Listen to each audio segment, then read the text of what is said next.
I'm Dr. Ralph Ford. I'm Chancellor of Penn State Behrend, and you are listening to Behrend Talks. Today I have a guest, a little bit different for us this time, Bibiana Mayer Steckel, a Fulbright Scholar who is here spending the year at Penn State Behrend, particularly in our virtual and augmented reality lab. And from now on, we're going to call that the VAR lab, VAR lab. And this lab uses, as I said, virtual and augmented reality to enhance learning environments, drive research, interesting things from recreating historical buildings and objects, all sorts of things we'll talk about today. Training in the workplace. It's run by Dr. Chris Shelton. Anyways, welcome to the show, Bibiana. Thank you. I'm going to go through a little bit more about I'm going to read your biography, and then we'll get into the discussion. But it's just so everybody knows, you took an unusual path to get here. You're an occupational therapist. You traveled here from Brazil, where you worked in something called the Nerve Lab and a sensory integration clinic. Your work there includes assessments and individual occupational therapy sessions for physical and cognitive rehabilitation. You treat sensory dysfunction in pediatric and adolescent patients, and you're working on your PhD. You earned a master's degree from Federal University of Health Sciences in Porto Alegre, and you have a bachelor's degree in occupational therapy from Federal University of Santa Maria. Sorry if I jump around a little bit here. And it's your second stint in the U.S., and you spent time at New York Institute of Technology. Again, welcome. Could you start with, tell us a little bit about what an occupational therapist is. What is it that you do in your research and your work? Okay. So what an occupational therapist does is assess, it can work with different ages of people, so from childhood to elderly. I work more with children and adolescents, but basically what we do is to evaluate how the person is doing with their daily activities. So, and that includes basic activities like showering, dressing, eating, and can be more complex like going to a bank, going to the market, being able to have a job or being able to attend school. So all these activities that are kind of normal for most people. Some people that face disabilities can have a hard time doing it. So what we do is evaluate if they're doing properly these activities, and if not, why. Mm-hmm. And based on this assessment of what's happening that this person cannot do these activities properly, that's how our intervention goes. And then there's a range of different kinds of intervention because it depends on what type of activities and how this person can, like what kind of support we will have from the family, from the person coming to therapy. If this person needs more domiciliary care, needs to go to the residence, or if the person needs to go to the clinic, it will depend. It's complicated to explain OT because it ranges from like a lot of ages and a lot of different disabilities. So I can tell about my work. Well, we will say this, it's important work. And that's why I'm asking the question, because I want our listeners to know and have a good understanding. So just keep going. Take your time. Sure. So what I do, I work, my focus is with children. So I evaluate all activities a child must be doing because we have certain activities that a child should complete by certain age, like with 7 years old, this child has to be able to tie their shoes. So there's a lot of small activities the child has to be. Also, I evaluate how they play because we know that a lot of things that we do as an adult is because we learn by playing. So if the child has difficulty playing, imagine, I have to work with that too. Is the occupation of the child. If the child has imagination but have disability, motor disability that doesn't allow him or her to play, we also work with that. So it depends a lot on what causes the impairment. In the occupational therapy has to know about the disability, has to know details of symptoms, but mainly it has to know to observe because the same disability can cause different impairments. So our main job is to analyze the activity that is being impaired, why exactly, what symptoms are causing that, and then work with that. And what I am now working very closely is with sensor integration, which is a very specific kind of work. Sensor integration, and I think we're going to talk a lot because my PhD is about Sure, that yep. too. So, sensor integration is a brain ability to get all the information we receive from the world by vision, hearing, touch, like our senses. Our brain integrates it properly so we don't get too annoyed of things around us, but we are aware enough to feel when a bug touches you, so you have to defend yourself. So you function properly and you adapt to this world and you can do your things without getting bothered and by getting help from your environment feedback. So that's what sensor integration does. And a lot of kids, mainly kids with autism, have sensor integration impairments, but other kids with other disabilities can have, since it's a brain related and it's physiologic. Some kids with cerebral palsy, for example, which is my brother's case, they can be more reactive. Also, it's associated with a lot of when the kid is very young, when is a baby, and receives a lot of procedures in the hospital, like kids with cerebral palsy, usually they were premature too, so they receive a lot of Stimulation. medical, Yeah. medical care in the early life, which is necessary for them to live, but also causes it has this bad part that can cause. Well, let me step sensory. back. We're gonna dig deep into Okay. this for sure. So first, I mean, I think this is great. Like we're getting an overview of the sort of things you do in the research. But let me ask this question first: Why? Why did you study this? Okay, so my brother, he is a child that with cerebral palsy. My older brother, he's 2 years older than me, and what affects on him was the diplegic. So he cannot walk like us. He can walk with help of dispositives, but he cannot walk by himself. And during this childhood, and mainly because we live in Brazil and he is now 32, so we were child in a time that I don't know about US, but in Brazil there was not many resources about child development. And my family did everything they could, but he had a very restricted childhood because of the motor impairments. And what we did a lot was to play together video games and to go to therapy, because I would go to physiotherapy with him. I would go to occupational therapy with him. So hydrotherapy. So our routine was me helping my mom, taking him to places, because my mom, she didn't work to take care of him and to take care of me too. And my father would work to support us. So she was the one taking him to all therapies, and I was going with them all the time.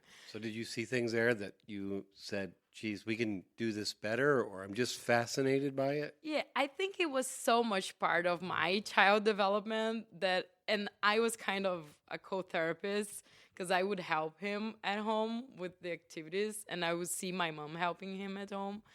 That I didn't felt this way at the time I chose, but after some years, I was reflecting about my childhood and my path, and I definitely think there was like an unconscious kind of situation that made me pick occupational therapy because it was related with him, and a lot of things that I learned later during my undergrad as an occupational therapy, I could look back and say, I know this because I lived this with my brother, or things that are more new, especially sensor integration. Sensor integration is not new in US, but it was kind of new in Brazil. When I learned this kind of things, I look back and I thought, I wish my brother had this kind of treatment. Yeah. And I could understand how he behaves. He was very reactive to noises. And Oh yeah, sure. and now I understand, of course, his brain. He was born with 5 months, so he spent the 4 Oh yeah. last months of was supposed to be the pregnancy in a hospital with a lot of different stimulus. So So how did you let's switch to Behrend. And we're going to come back to your brother and the research you're doing because all of this ties together. Yes. And it's a great story. Tell me, how in the world did you come from Brazil to snowy Erie, Pennsylvania, and Penn State Behrend? And what was and you're on a, we're going to talk about the fact that you're on a very prestigious scholarship known as a Fulbright Scholarship, but how did you make a connection here? Why did you decide you want to come here? So I was already working with virtual reality. I worked with virtual reality in my master's. I like that. So I would use this as a kind of connection with my brother. And once I became occupational therapy and I started working with children, we also had game therapy room, we would say, where we have some resources in the clinic I was at the time. And I was the only one that really liked and took the kids there because it was kind of optional. And then once I started doing this, I wanted to really understand how this could be used in a therapy setting because it's not very structured as evidence-based yet. So I wanted to study that. And then I found out NERV, which is the laboratory in Porto Alegre that I'm part now. I found out them. And then I did my master with them in their lab, which I'm still connected now as a PhD. And for my master, I used virtual reality for legs movement, which was already developed. But for my PhD, I wanted to do something more related with sensor integration. In our lab, we don't do much development because we don't have that much technology to do virtual environment development. But we didn't find anything that could be similar to the sensor integration approach therapy. And then I wanted to do it, and we started there with the resources we had. But then I thought I need something extra because we don't have here what it takes. We don't have enough technology. We don't have enough expertise in building this. So I really wanted something extra for my PhD to really work and to be meaningful. So I heard about Fulbright. I was telling before that Fulbright is not so well known in Brazil as is in US.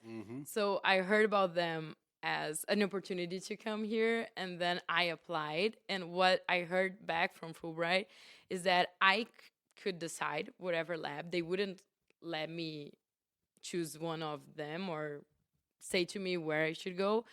I could decide, but I should have a really good explanation why this lab would Why be you want important. to, sure. Yes. Yeah. And then I thought, okay, I would just search for the best lab I can have and start to talking because we also didn't have any connections. And I think that's another good point of me coming here because we didn't have any connections with the US at all in my lab.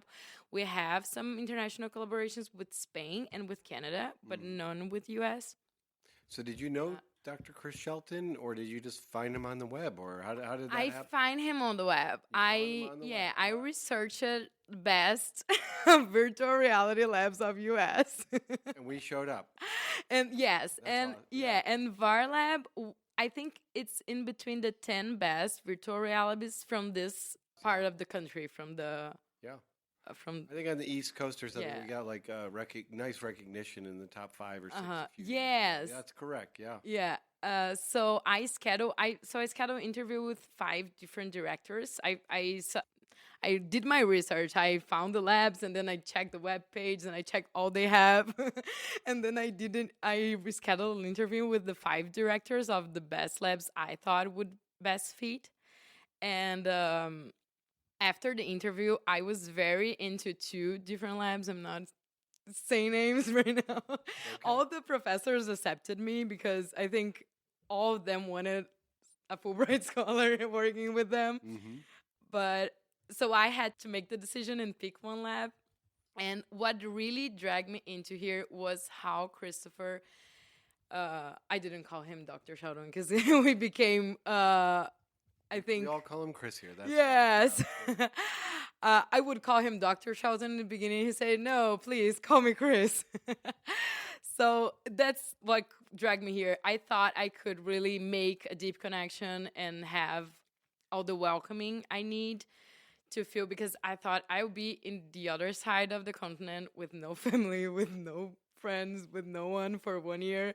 I need to be in a lab that I know people want me there. And he showed me that he could really work with me. And we had, so his PhD was also in the same area, not with sensor integration, but with virtual reality, in using this to be more accessible to population, which is my goal with my virtual environment.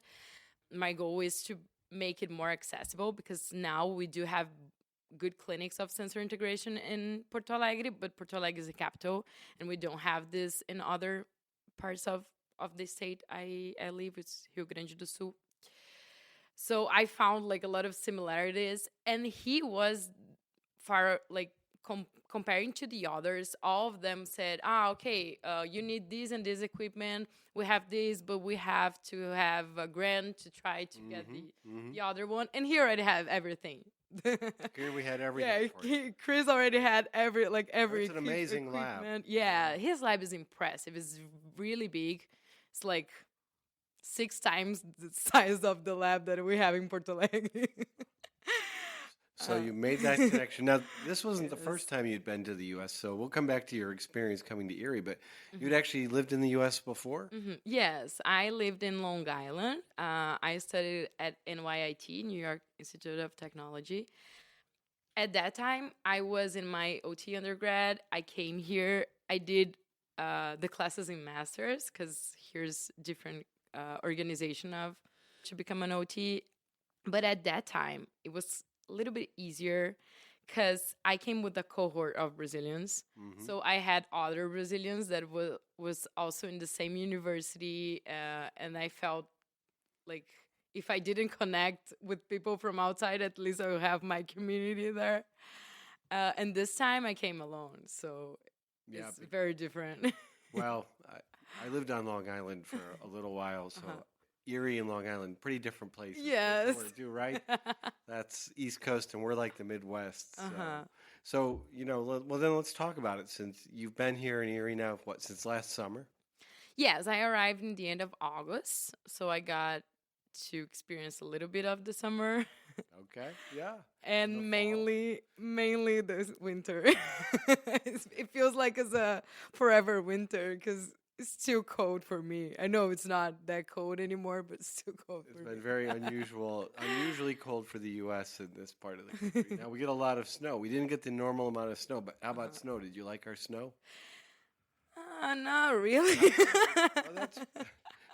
Well, I liked the first day that it snowed. I was so happy, because I haven't been in snow since my last experience in US at NYT. So it's been 10 years that I haven't seen snow, and I saw the snow falling. I thought it was so beautiful. But after some weeks, it was so bad that I have to wake up early and brush the car, and I didn't knew that I had to brush a car. So the first time I got very confused, like what I do now, how I move my car with all this snow.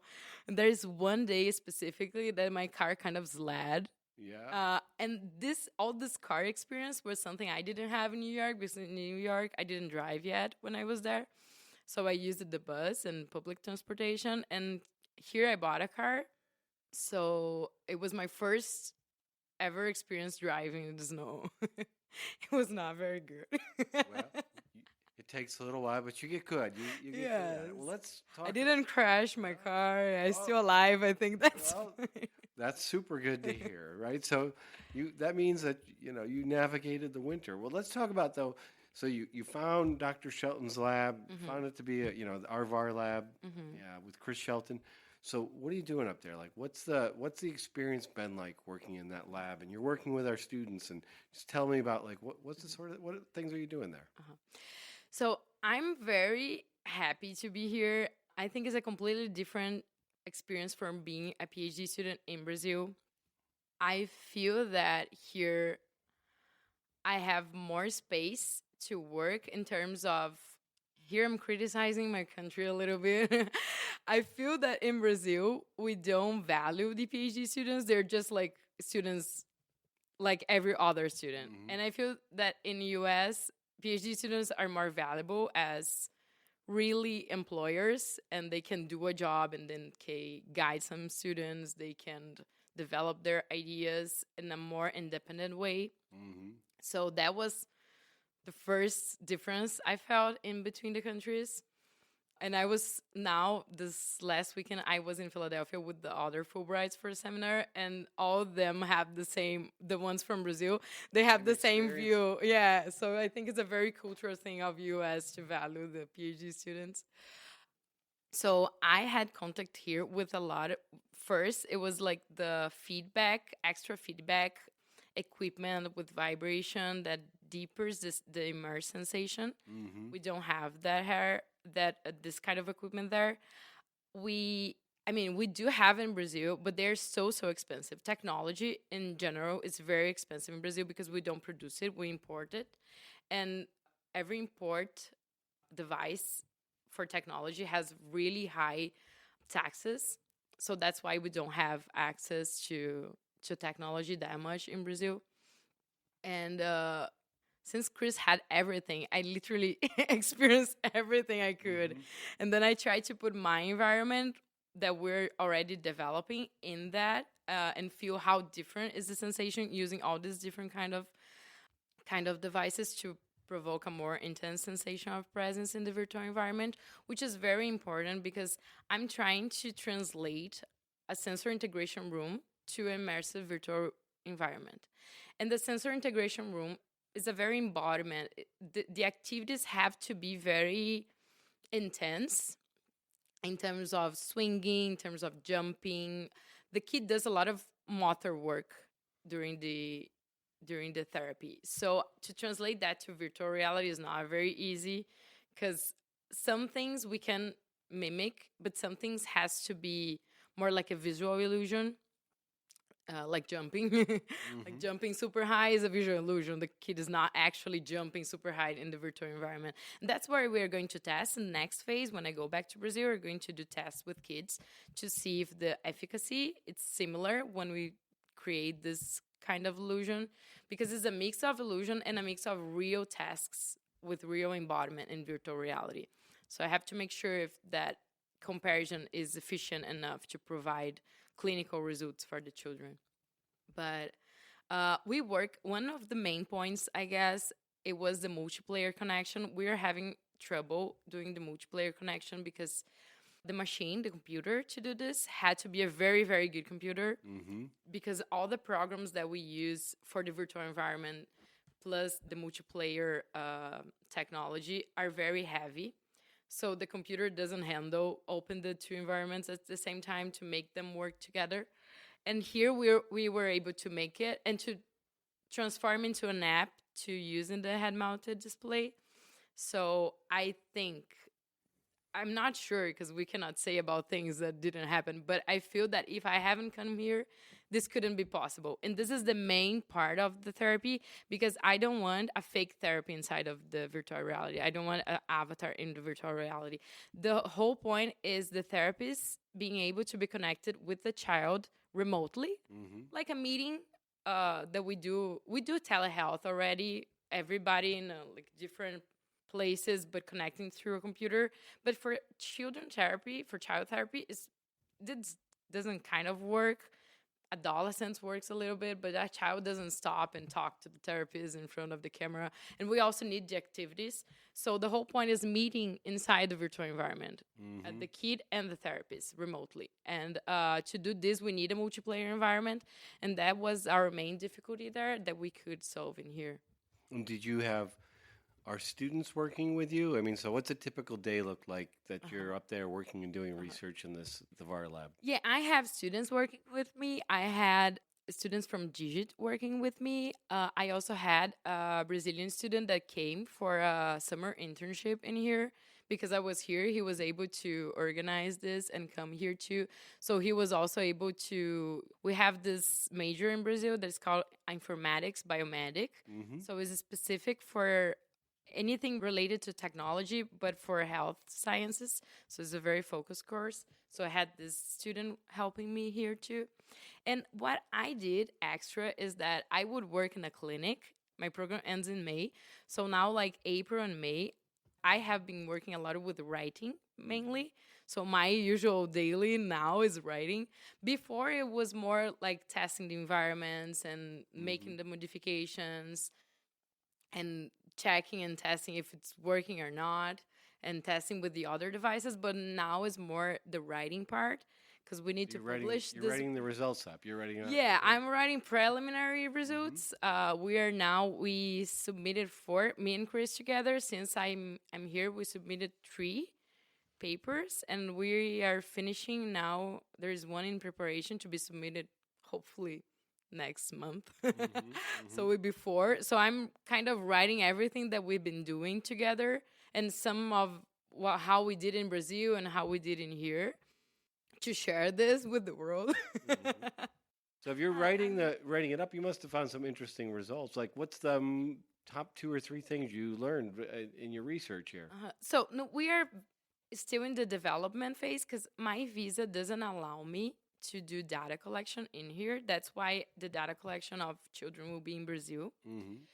So we're writing about how we translated this, what our rationale was, how we compared these visual illusions, and how we hope this can be effective based on the other feedback that we're creating with auditory, visual, and vibrational elements.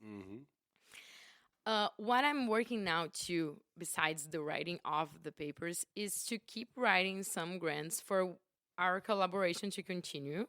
So we have 2 different things that we want to do, because Chris has a lab, and Chris has other students that I have been working with from psychology master. Also, because the digital students help in all this technology part, but I also have psychology students interested in the clinical part.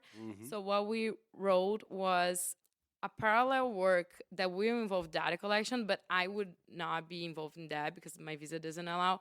But we're kind of using the methodology that I'm going to use in my return to Brazil to keep this work in here. So we have data from both countries.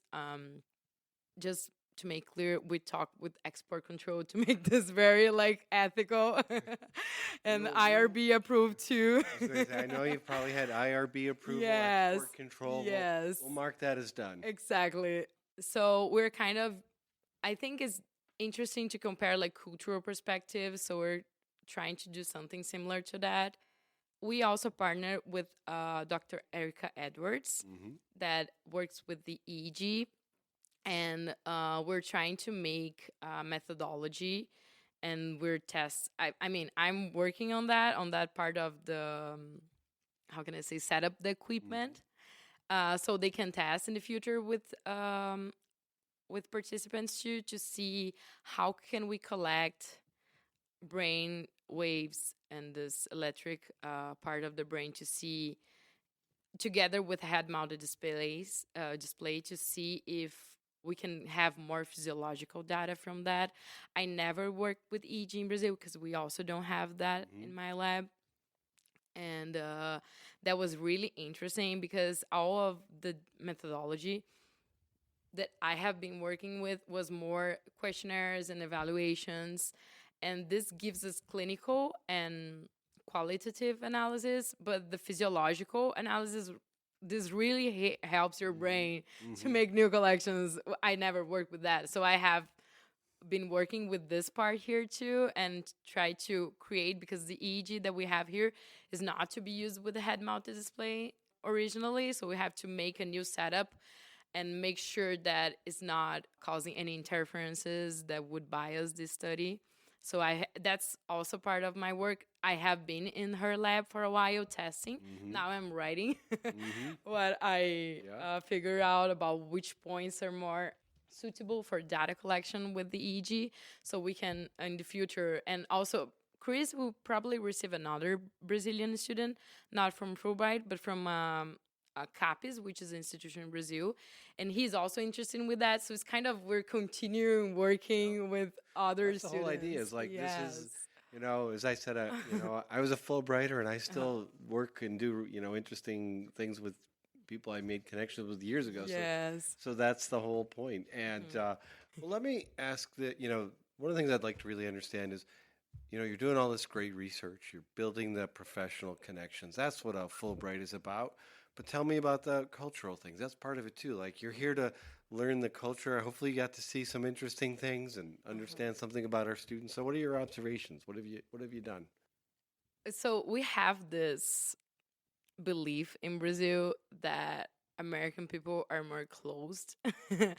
So I was kind of afraid because, as I told you before, when I was in New York, I have these Brazilian students that went with me, and we kind of, and I think that was a very important thing for me to observe alone here because I felt that time. I felt that was real, that Americans were close, and I couldn't really go deep in a connection with American people, and we stayed together as this Brazilian community of students. And actually, my best friends from that time are all Brazilians, so I didn't really connect with any people from abroad. But now that I'm here alone, I see that it's very easy to just go to what is already known for you. So it was easier for me at that time to just be with people that speak my own language and have the same thoughts. And here I was forced to get out of this box. And now I'm questioning myself is if American people in Long Island were really cold, or if I didn't give the opportunity to really connect. Because here I really connect with a lot of people. I'm very impressed with how welcome. So I arrived here in the end of August, and my birthday, I turned 30 in September 6th. So my birthday was the next week, and the whole lab they organized a birthday Birthday party party. for you? Yes, There a you go. surprise birthday party. I was so happy. I never had a surprise birthday party before. And Chris has he has a lot of students working in the lab, so I made a lot of connections with all these students. Some of my best friends now are from the master program, the of psychology, and in October I was already hanging with them and getting to know the city and getting to know. So one of the main things, I love Halloween. We don't celebrate too much in Brazil, and we always celebrate in the clinic that I work. We go dress up with the costumes, but here is very big. People really Hmm. put effort on decoration, and I was really concerned, like, can what I'm going to do on Halloween. I really want to do something. And when I was in New York, there was this huge parade. So I had the experience of going to the streets in New York City with all these people, and it was very fun. And I thought, I'm pretty sure there's no parade in Erie. So I thought, what am I going to do? And then the girls invited me to just go to their house and receive the kids that were asking Yeah, treat or sure. The treat. trick or treaters, And it as was we call so much fun. All of the kids knocking with different costumes, their parents in the car following them around. It was a completely different experience and I think, much more real because I think that one in New York City was more like a party thing. And here I got to experience the real experience of Halloween. And because of these girls that invited me and received me as a friend, and we're already like talking, when are you going to visit me in Brazil? Let's go there. So I think this cultural thing of thinking that Americans are more cold is not actually true. Or maybe I just found the right persons. I don't know. I guess it's just a bit of But- both. First of all, your other experience was your first time in the U.S. Yes. When you come with people you'll tend to stick there. Uh-huh. And there are differences in terms of how long it takes people to open up based on where they are geographically. In Western Yes. PA and Erie, it's a pretty friendly place. Like we're like the Yes. Midwest here, so probably a little combination of both. My guess. Okay. Yeah, but it's really great to hear, and I think that that's characteristic of what you see here. I had a couple more questions before we wind up the conversation. Mhm. I'm really curious, is any of the work that you've done, have you been able to bring, let's go back to your brother. Do Uh-huh. you see how to apply this to help him, or have you thought about that, or are there applications, because that's how you really started in this whole field, was Yes. the experience with your brother. Uh-huh. So my brother now, so he's 32, he's pretty fine. He was able to do college since his problem was mainly physical and he was diplegic, so it's basically only the legs. We were able during all these years as a family to support him in being autonomous and independent. So he drives, he has adapted vehicle. He's very fine. He has his own family, he has 2 kids already. Oh, awesome. Yeah. Yeah, he's doing really fine. So my focus now is to get to these kids that because my brother was, I think, thankfully to my mom that she made all the possible and impossible to go after everything that we had at the time to make him to develop. But I know that, so my family has good financial conditions, and my mom and my dad, they had this possibility to provide this to my brother. And also we lived in a very big countryside city in Brazil, so we have people around to do this, all this development. And also they travel, so they travel to another state in Brazil for a while to spend some time there to do his rehabilitation. So I'm pretty sure that he is very successful now in terms of development because they did everything. But I know that a lot of families in Brazil don't have these conditions because this requires a lot of money, a lot of time. My mom sacrificed her life, her career. And I don't think that's the point, like having people sacrifice things for the development. I think we should be able to, everybody should be able to have a good life and to have access no matter where they are, no matter how they have conditions or not. So what I'm planning to do is, of course, first test this and see if the clinical outcomes are really good. And we have a public health system in Brazil. And I'm from a federal university, so it's all government funding. And I was planning to maybe talk.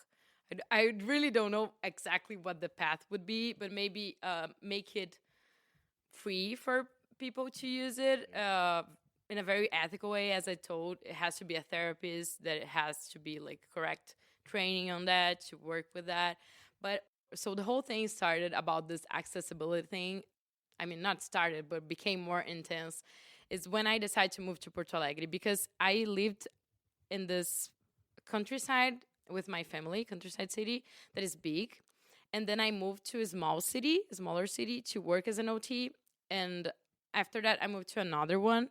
And in both of them, there was a lot of people needing of OT, but only me. Yeah. And then I decided to move to Porto Alegre because of the PhD, so I have to move.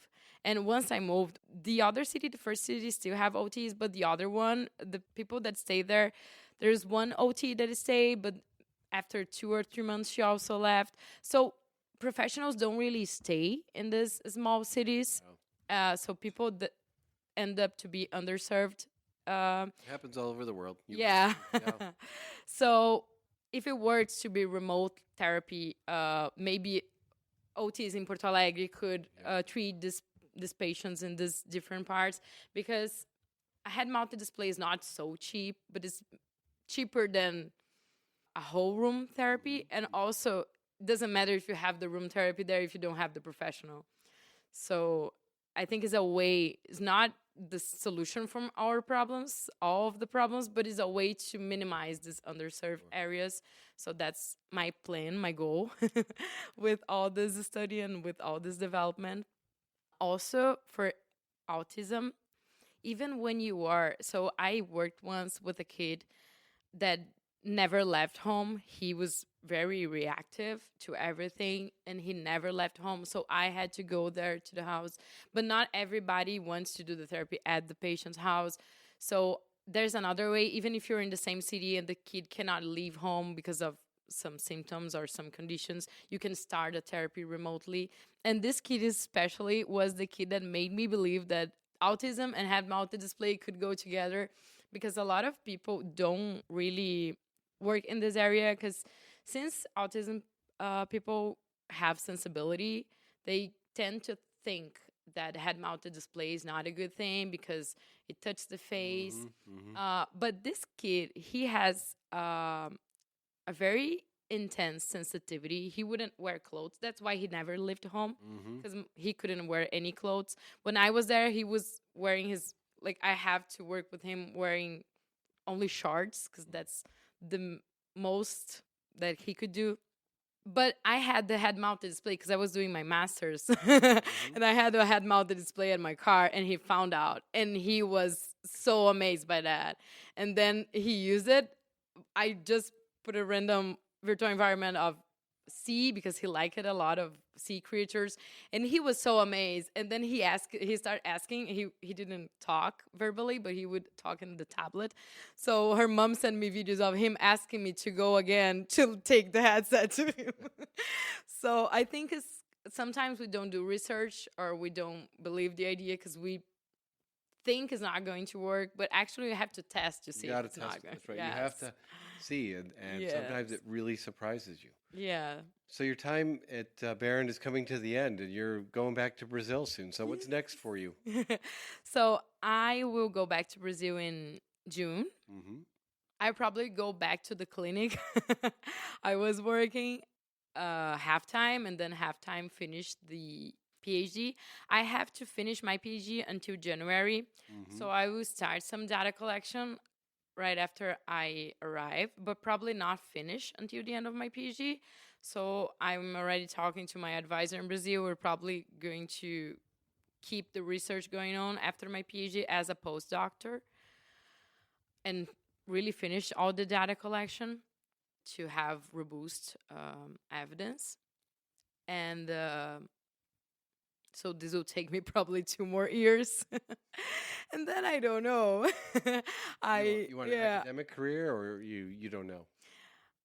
I want, but I have this feeling that I don't want to leave the clinic too, and it's kind of hard to balance two things, two very different things. In my ideal world, I would work as a professor part time and work as a Say OT part maybe you time. could find a way to bring the both together. Yes. You never know. Yeah. Well, here's my last question for you. Hmm. What are you going to miss most about Erie, Pennsylvania? I think the people that I met here, I have a really good relation with Chris, with all the students in the lab. We have this routine of going there, spending some time together. Sometimes when everybody's doing too much work, we just stop for a little while and we do stretching or we play something together just to release. Chris also has a massage chair. I don't know if you have been there in the massage chair. I have So- not, but I'm aware he's got all sorts of gadgets up there. Yeah. So we do these things, and I think this helps us bond together too. So it's not only work and only stress. We kind of balance everything. So I think I will definitely miss this routine and all these people that I met here and that are very meaningful for me right now. But at the same time, I know it's not a goodbye for course real. not. It's just see you soon. My guess is you'll be back here to be sure, and maybe we'll get some of our people to visit you in Brazil. Yes. Well, this has been a great conversation. Really enjoyed it, and thank you for the time today. Thank you too. Well, my guest today is Bibiana Mayer Steckel. She is a Fulbright Scholar here, PhD candidate visiting Penn State Behrend. Thank you for sharing your experience. We greatly appreciate it. Thank you for having me. Take care.